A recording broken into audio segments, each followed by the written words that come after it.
Hi, guys. It's Alicia Brown, the Joy Guru, also the CEO of Fruition Publishing Concierge Services.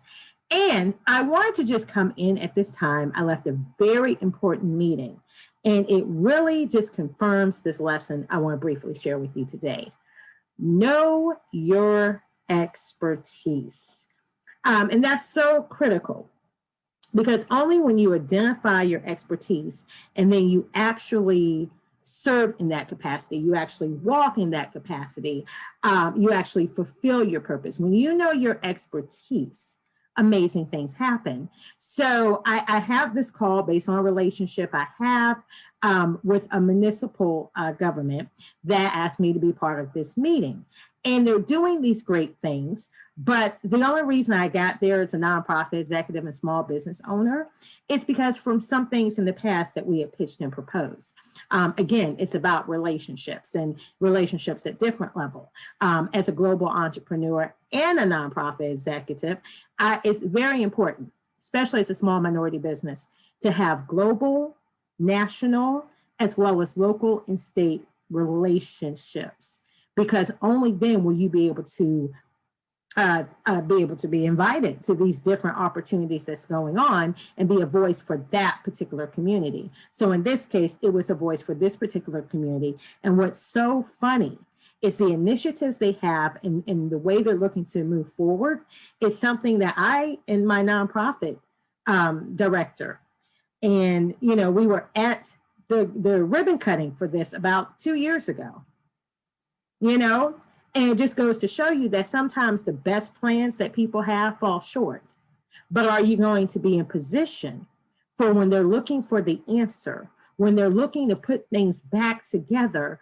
Are you going to be in position and have built a consistent relationship where you're one of the people they call? So I went into the meeting thinking one thing. Of course, I knew what the topic was. I knew the nonprofit program we had for that.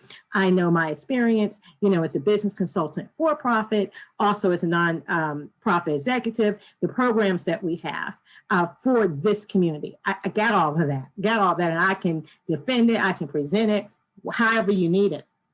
But what I didn't realize is that some of the key players that were going to be there were politicians, people with legislative pull. And I'm like, whoa. And then when I saw the actual number of people that showed up, it was a very small group. Now, of course, more people had been invited, but that small group that showed up was everything. And then in that discussion, all of us learned of other resources that are available, funding that's available, that we can directly right now take back to our groups and say, hey, this issue, this thing that we're working towards, did you know that this organization, did you know that in this next quarter, they're doing this, that's perfect. We can build a partnership with them. We can build a relationship with them. We've got to focus here. Here's some new things they're changing. Here's some legislative things that we really need to look for. So now we just went from a local municipality, municipality government going to the state and then to the national level for different things that are going to need to be done and how we can all work together. Again, do you know your expertise? Because if you're not certain about what your expertise is, there's certain conversations you're not going to have, which do not give you the invitation to be at the table where people are making decisions that affect you, that affect your community, and affect the population that you're serving. Think about that for a moment. Do you want to be a small business owner where people are having a seat at the table to make decisions that affect your business and what you do and the clients you serve and the ones you want to serve, and no one came to you to get input?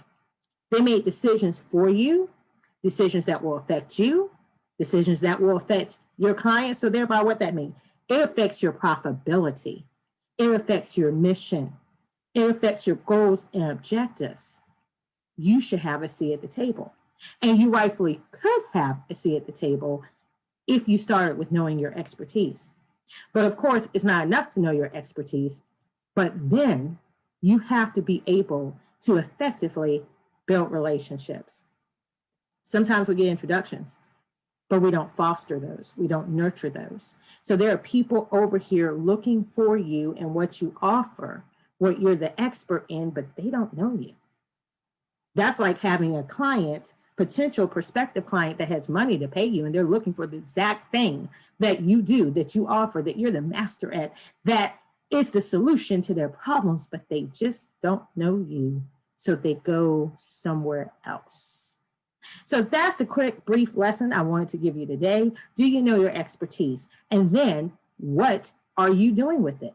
What collaborations, what relationships, what conversations are you having? Because I promise you, if you're doing it right, you're getting certain invitations at the table.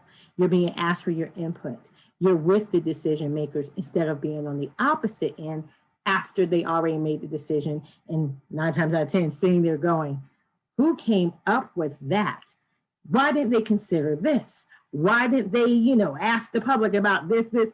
They did. You just weren't at the table to maybe give them some much needed input, but they didn't hear from you. So they went on with another decision. So that is what I'm going to encourage you today.